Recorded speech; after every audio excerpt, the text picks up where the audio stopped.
Sahel réveille ou intosse les jeunes vont debout contre la présence des forces étrangères.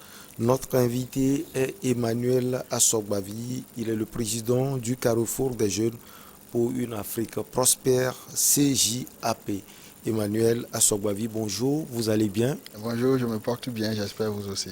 Et votre Carrefour, comment il va? Alors, le Carrefour des jeunes pour une Afrique prospère se porte excellemment bien. Nous continuons nos activités, nos actions en faveur de la jeunesse togolaise et africaine. Jeunesse africaine face aux défis sécuritaires du continent. Alors, Emmanuel Assogbavi, qu'il de la désinformation ou de l'extrémisme violent? Alors aujourd'hui, lorsqu'on voit tout ce qui se passe en Afrique, au Sahel précisément, voilà, lorsque nous prenons même notre pays d'à côté, le Burkina, et tout ce qui se passe en termes de terrorisme, de tuerie et de mort d'hommes et tout, et également ce sentiment anti-français qui naît de jour en jour dans ces pays. Je dirais ni l'un ni l'autre, en fait, ni l'un ni l'autre. Au cours, nous avons quelques minutes d'échange. Je pense que tous ces moments-là me permettront de pouvoir justifier. Alors, vous avez parlé de ce sentiment anti-français. Pour vous, qu'est-ce qui est la fondation de ce sentiment? Vous savez que l'histoire de l'Afrique et de la France ne date pas d'aujourd'hui.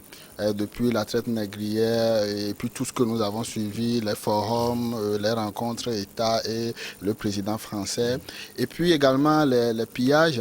Voilà, on sait que à un certain moment, il y avait beaucoup d'intérêt pour la France ici au continent, lorsqu'on parle des ressources même de notre continent et tout. Beaucoup d'Africains aujourd'hui pensent que c'est des choses qui continuent.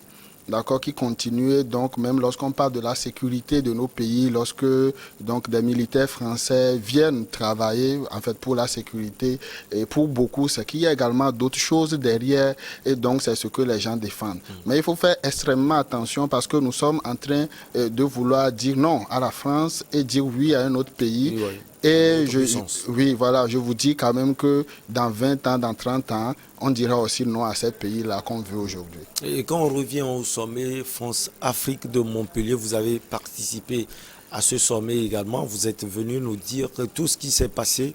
Alors, on va retourner un peu en arrière. Qu'est-ce que les jeunes Africains ont eu à dire au chef de l'exécutif français? Ben, vous avez suivi les débats sur la page Facebook de l'Élysée. La vidéo est toujours disponible. C'est des heures d'intenses échanges entre la jeunesse africaine et voilà, le président français. Je prends deux discours, principalement de deux jeunes filles également qui représentaient donc cette jeunesse-là au niveau du présidium. Il y a notre compatriote, bon, la sœur du Burkina également qui a parlé, et l'expression qui revenait beaucoup, c'est cette histoire de marmite sale. La marmite sale, pour elle, qui signifiait donc durant l'histoire qui nous lie à la France, il y a quand même des moments obscurs et qu'il faut commencer par tout faire pour éclaircir, pour avoir beaucoup plus d'idées. L'autre chose, lorsque je prends l'exemple de la Malienne, c'est beaucoup plus sur tout ce qui se crée, tout ce qui se trame aujourd'hui au Mali. Et les jeunes, la jeunesse pense que c'est à partir de la Libye, donc le départ de Kadhafi, qui c'est l'une des conséquences de l'intervention française donc en Libye, et est donc ce qui se passe aujourd'hui au Sahel et au Mali, et précisément. Les jeunes ont demandé à ce que la France puisse reconnaître son implication, en fait, reconnaître qu'il a quand même joué un rôle à la situation qu'on observe aujourd'hui dans le Sahel. Bon, ils ont donné quand même leur point de vue, mais ce que nous devons retenir, c'est que le président français le dit, il a dit de manière très ouverte, je l'ai également dit ici à ma dernière visite chez vous, que c'est les chefs d'État africains qui sont demandeurs. C'est les chefs d'État africains qui ont demandé à ce que la France puisse appuyer donc le Sahel à pouvoir maintenir l'ordre et la sécurité. Il a confirmé même à Niamey. Il a confirmé même à Niamey, exactement. Alors, face aux défis sécuritaires du moment, Emmanuel Assogbavi, vous pensez que la jeunesse a un rôle à jouer? Bien sûr, la jeunesse africaine a un rôle à jouer, un rôle même de premier plan. Vous savez, les problèmes que les jeunes rencontrent sur le continent, c'est un problème d'emploi. C'est beaucoup plus un problème d'autonomie des jeunes et d'emploi. Lorsqu'il n'y a pas la sécurité, lorsqu'il y a l'instabilité dans un pays, ça veut dire que si nous avons même un taux de chômage, je dis n'importe quoi, sur le continent aujourd'hui de 20%, ça veut dire que si nous acceptons que l'insécurité s'installe, ça veut dire que nous risquons d'aller jusqu'à 50-60%. Parce qu'il faut la stabilité pour créer tout ce qu'il faut pour permettre aux jeunes d'être autonomes, pour créer des entreprises, pour permettre aux jeunes donc d'être employés et tout. Donc je pense que les jeunes ont un rôle à jouer, puisque quoi qu'on dise, à la fin, au fini, c'est eux qui sont les victimes.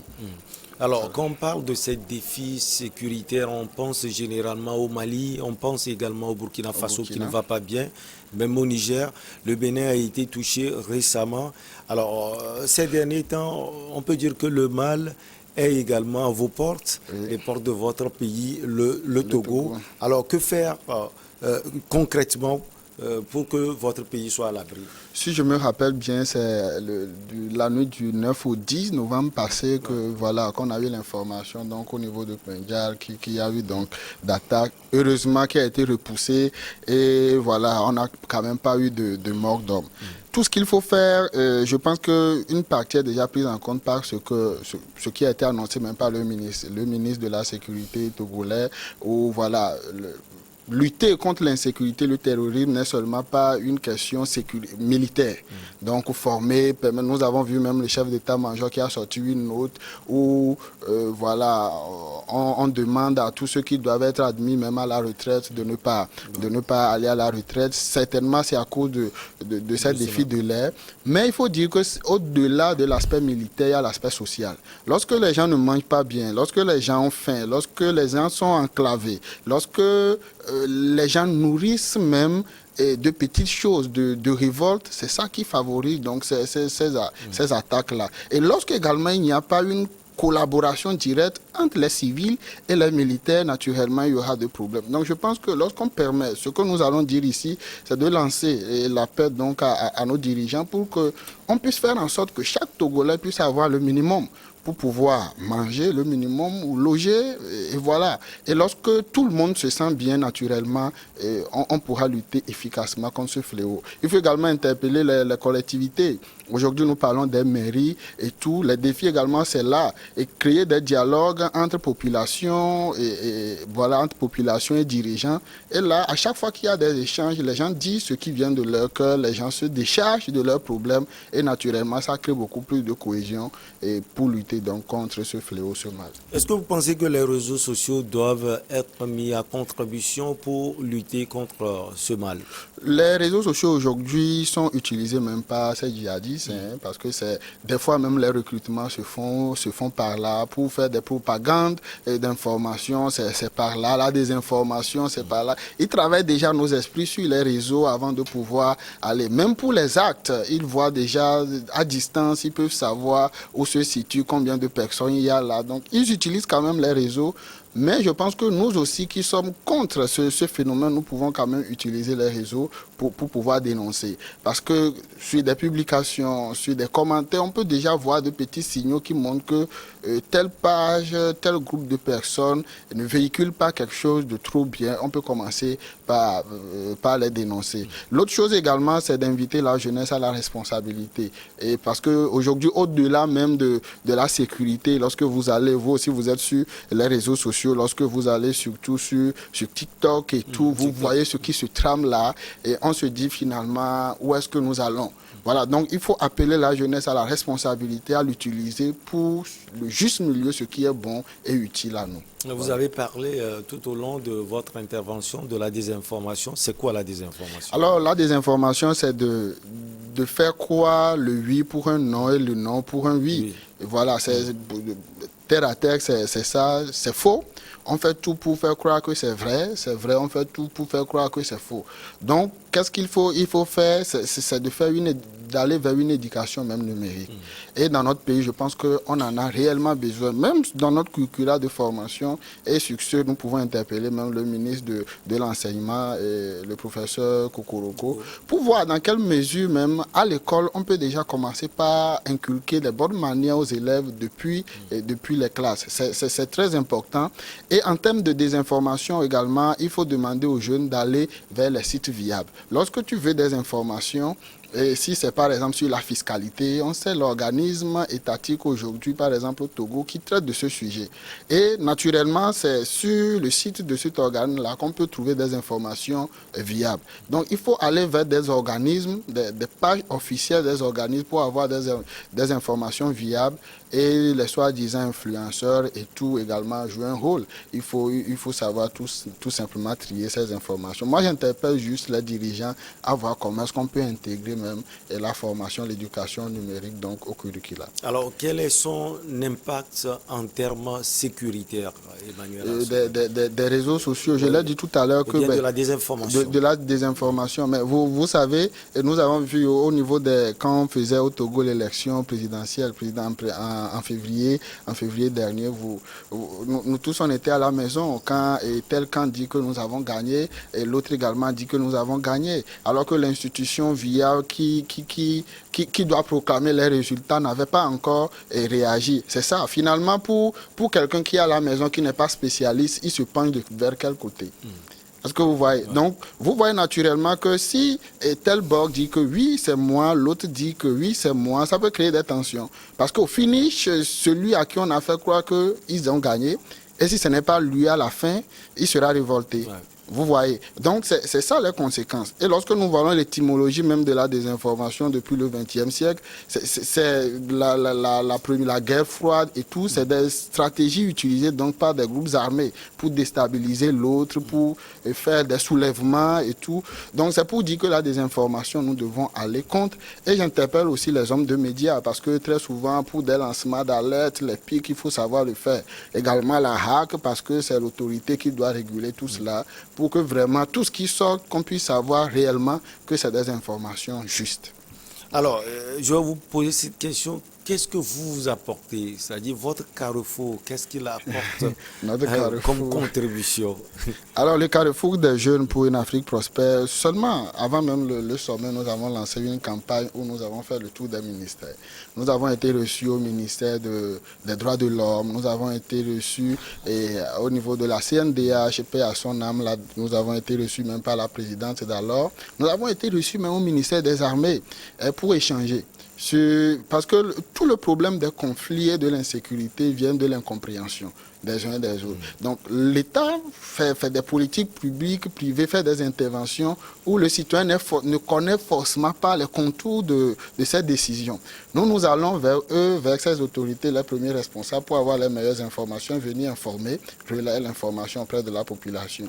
Dans ces actes-là, quand nous étions reçus au niveau du ministère des Armées, nous avons échangé de la collaboration entre les forces de l'ordre et les civils. Cela nous a permis d'avoir les meilleures informations pour venir outiller également les jeunes ici. Donc c'est quelques actions là que nous faisons, et sans compter des émissions pareilles où également nous intervenons pour éclairer la lanterne. Alors les jeunes vont debout contre la présence des forces étrangères. Selon vous, c'est un réveil ou bien de l'intoxication? Je l'ai dit au début, ni l'un ni l'autre. Moi je suis, par rapport à ces actes, peut-être que je vais choquer plusieurs, mais moi je suis sidéré. Et sidéré par rapport à ça. Et c'est un peu comme chez nous. Vous ne comprenez pas l'attitude des jeunes? Je ne comprends pas l'attitude. Dans le Sahel. Ouais. Et c'est un peu au Burkina Faso, les jeunes burkinabés qui ont bloqué le convoi. Mais pourquoi? Et moi je le dis, c'est un peu comme si on le dit chez nous en Évé, et à Safafitor et à Sople, à Zetor. Écoutez, on se dit, vous vendez le voleur pour acheter le sorcier. Mais écoutez, c'est quoi la base? Les jeunes se fondent sur quoi pour huiler sur, par exemple, le convoi français? Qu'ils sont venus piller, ils sont venus voler, oui. N'est-ce pas? On s'arrête juste là. Mais au même moment, beaucoup de pays, le Mali principalement, est en train de demander l'aide de la Russie. Mais de vous à moi, est-ce que vous pensez que la Russie vient aider? Si ça se confirme, vient donc apporter de l'aide au Mali, et juste pour les beaux yeux du président, ou bien parce qu'il aime, il a été envoyé par un sacré Christ quelque part pour venir aider. Et Non. les jeunes sont en train de dire, sans doute non, Oui. il y aura une contrepartie, mais la différence entre, par exemple, la France Oui. et la Russie, elle est nette. On a vu l'exemple, par exemple, en Centrafrique. Oui. Les Maliens espèrent également l'avoir. Non, mais c'est ce que je voulais vous dire. Lorsque nous nous révoltons, on parlera d'éveil.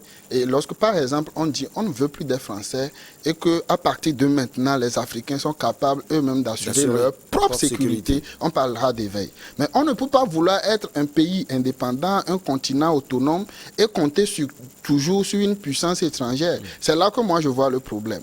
La France, les négociations, oui, il n'y a pas de souci. Peut-être que ça arrange mieux la Russie que la France. Mais je pense que l'éveil viendra du moment où la jeunesse comprendra finalement que ce n'est pas l'extérieur qui vient assurer la sécurité sur le continent, mais c'est au continent même de pouvoir assurer sa propre sécurité. Alors, face à tout cela, les États ont également leur rôle à jouer au Burkina, au Niger, au Mali, au Bénin, au Togo, partout. On a vu également des attaques en Côte d'Ivoire. Alors, quel rôle l'État a joué? L'État a un rôle primordial, surtout faire en sorte que faire la promotion de l'inclusion. Faire la promotion vraiment que personne ne se sente lésé. C'est vraiment le nœud du problème. Ce qu'on enrôle très souvent dans les pays, les enfants rebelles et tout, c'est qui? C'est des hommes vulnérables qui pensent que tout est fini et qui trouvent peut-être leur raison d'être en ces personnes-là. Donc il faut faire en sorte que chaque Togolais, chaque citoyen de nos pays puisse être autonome, avoir le minimum pour vivre. Et je pense que on pourra régler ce problème. C'est ça le rôle que l'État réellement doit jouer. Maintenant, aller également vers les concertations, les dialogues. Parce que je l'ai dit également au début de l'émission. Vous prenez par exemple les collectivités. Combien de mairies, par exemple, pour les examens budgétaires de l'année à venir, ont consulté leur population avant de pouvoir le faire? Combien l'ont fait? Alors que ça, c'est quand même des bases. Ouais. C'est des bases où lorsque la population vient leur demander, mais quel est réellement votre besoin? De quoi vous avez réellement besoin? Ils vont parler, ils vont échanger. À chaque fois qu'ils parlent, comme je le dis toujours, voilà, c'est une partie de leur colère qui s'enlève. Donc, il faut créer beaucoup de cadres d'échange, de collaboration entre les dirigeants et la population. Et je pense que lorsque l'État le fait, ça va contribuer énormément donc à pouvoir éliminer ce fléau. Les analystes pensent également que la population a un rôle à jouer. Lequel selon vous? Bien sûr, vous savez, lorsque je prends par exemple, je cite souvent Atakpamé, et lorsque à Atakpamé par exemple, il y a 4 ou 5 rues, tu passes par ici, tu retrouves l'autre, tu passes par là, tu retrouves l'autre. Donc, pratiquement tout le monde se connaît. Lorsque vous voyez de nouvelles personnes qui arrivent avec des comportements assez bizarres, mais ce que la population, un bon citoyen fait, c'est d'abord de dénoncer, de dire que on commence pas à voir dans telle maison isolée, il y a des gens là, mais qui ne sortent jamais. Mais quand ils sortent même, c'est vers la nuit et tout. Donc quand vous voyez des choses vraiment que vous n'avez pas l'habitude de voir dans votre quartier, dans votre environnement immédiat, il faut alerter. On ne dit pas tout de suite qu'ils viennent faire du mal, mais vous alertez et on vient vérifier. Mais pourquoi ça se passe? Et puis voilà, c'est leur rôle. Le citoyen n'a pas de moyen de pouvoir réagir directement, mais d'avoir l'information, d'analyser, d'aller dire à qui de droit. Je pense que c'est le rôle que le citoyen doit jouer. Oui, on est dans un temps très dur, celui de Covid-19. Alors, quand on fait tout ce mélange, Emmanuel Assogbavi, que faire pour éradiquer tout cela? Le problème, c'est qu'il ne faut pas créer des frustrés. Il ne faut pas mettre l'accent sur les frustrations. Lorsque nous prenons par exemple cette période de Covid, je prends l'exemple juste du vaccin. Et combien de personnes en termes de pourcentage sont allées prendre le vaccin par conviction? Par conviction, je pense que c'est la solution, je vais prendre mon vaccin. Et combien sont allés par frustration, par obligation? Je suis obligé de le faire parce que j'ai besoin de tel ou tel service et je vais le faire. Vous voyez, donc ça déjà, au niveau de la gestion, ça crée des frustrations. Lorsque je vais au niveau des religieux, à partir du dimanche, je pense, si je crois bien, on interdit donc à tous ceux qui n'ont pas pris le vaccin donc d'aller au culte. C'est des frustrations. Vous voyez, donc il faut faire en sorte d'aller toujours aux négociations. entre leaders et population, faire tout possible pour qu'à chaque décision, qu'on puisse avoir l'adhésion de la population. L'adhésion de la population à chaque initiative est d'une importance capitale. C'est ça qui permettra d'éliminer les frustrations et tout. Et c'est ce à quoi j'appelle donc les autorités. Alors, quand on retourne dans le Sahel, on a vu tout récemment la réaction du président nigérien Bazoum, qui est reconnaissant envers la France pour tous ses sacrifices dans le Sahel. Vous l'avez dit au cours de l'émission, nous avons participé au nouveau sommet. Et vous voyez, le président français a dit quand même quelque chose qu'on peut peut-être comprendre. Il y a des gens aussi, des Français, qui posent des questions au président français en demandant « Tu as amené notre fils au Sahel. » Et voilà qu'il n'est plus revenu, il est décédé. Mais à ces Français, Françaises-là, lui répond quoi? Parce que quoi qu'on dise, il y a également des pertes humaines, en vies humaines de l'autre côté. Vous voyez. Donc moi je pense que le président Bazoum quand même joue peut-être sur ça aussi. Et quoi qu'on dise, lorsque nous sommes sérieux, nous voyons le rôle que la France a joué. Moi je ne suis pas au Mali pour voir si peut-être à un moment on a pris telle ou telle richesse. Mais je pense quand même que sans la présence française au Mali, à une période donnée, ça pouvait créer beaucoup plus de problèmes. Il est reconnaissant maintenant, tout le problème, c'est que la France puisse réellement passer la main. Les compétences, les aptitudes aux forces du pays pour pouvoir continuer ce qu'ils font. Je ne suis pas contre ce que le président a dit. La France a joué un rôle et il faut être reconnaissant par rapport à ça. Oui, il faut être reconnaissant, mais il ne joue pas le jeu de la France. Il n'est pas un sous-préfet de la France, comme les gens le disent souvent. Non, mais comment pas? Est-ce que c'est les Français qui ont voté Bazoum? Est-ce que c'est les Français qui ont voté? Ce sont les Nigériens. Ce sont les Nigériens. Donc un sous-préfet, je ne pense pas. Vous voyez, c'est aussi ça. Lorsque je prends du colonel Assimi, oui, quand il y avait vraiment assez de... une tension entre lui et la France, le président français, voilà, beaucoup étaient contents. Parce qu'on pense que c'est dans l'agressivité qu'on est plus sous-préfet ou bien qu'on est sous-préfet. Moi, je pense que chacun joue son rôle. Le président Bazoum, l'intervention qu'il a fait ne fait pas de lui donc un sous-préfet de la France. Il fait l'analyse et il reconnaît donc que la France a joué un rôle. Et à cause donc de la population française, il y a des Français quand même qui ont perdu leur vie sur son territoire, les reconnaissant, du moins aux âmes de ces personnes-là qui sont parties. Et je pense que c'est à saluer. Alors, l'insécurité touche également nos portes. Le Bénin a été touché récemment. Il y a eu 2 morts, 2 civils décédés. Et puis un djihadiste, 2 soldats béninois qui sont décédés également. Le Bénin, vous le connaissez. Alors quel rôle le président Patrice Talon doit jouer aujourd'hui? On a l'impression qu'il est seul dans cette lutte. Non, est-ce que, voilà, lorsqu'on parle de sous-préfet, peut-être que maintenant on dira que lui, il est un président émancipé. Voilà. Pour essayer les discours des jeunes Africains. Vous pensez, alors qu'en réalité, c'est pas ça. Je vous rappelle un peu en mémoire. Lorsque le président Talon devait se positionner comme président, qu'est-ce qui s'était passé? Il était avec Lionel Zinsou. Oui. Et Zinsou, les gens n'ont pas voulu que Zinsou soit président parce qu'il pensait qu'il est collé à la France. Mais les meilleurs, les 3 premiers, il faut voir les visites diplomatiques que le président France et le président Talon a fait. Parmi les 3 premiers, il était en France. C'était en France. Ouais. Vous voyez. Ouais. Donc, la France, quoi qu'on dise, est un partenaire privilégié de notre continent. Il faut dire, plus de 7 millions de Français ont un lien direct avec le continent. Soit ont eu d'enfants, soit se sont mariés avec quelqu'un africain. Près de 7 millions, ça fait la population togolaise. Donc, au-delà du politique, au-delà de la politique et tout, il y a quand même un lien, en tout cas fraternel et familial, entre beaucoup de familles là et également l'Afrique. Lorsque je reviens à votre question, est-ce que le président Talon se sent est tout seul dans cette lutte? Je ne pense pas. Je ne pense pas, mais ce qu'il faut faire, c'est de voir au niveau de la CEDEAO très rapidement comment est-ce qu'on peut faire pour pouvoir appuyer et le pays également pouvoir régler ce problème. Moi, je dis, le cas du Togo précisément, nous devons rendre seulement gloire parce que nous avons un petit pays. Peut-être que les djihadistes ne savent pas où venir se cacher ici. Vous voyez. Donc, lorsque nous prenons le Mali, le Tchad, tout ça, c'est des pays où c'est beaucoup d'espace, où beaucoup de forêts, beaucoup de déserts et tout. Les gens ont le temps de se cacher quelque part, de préparer leur coup et de venir le faire. Le Tout-Puissant nous a donné un petit pays qui nous avantage à cette situation. Nous sommes au terme de notre entretien. Votre dernier mot?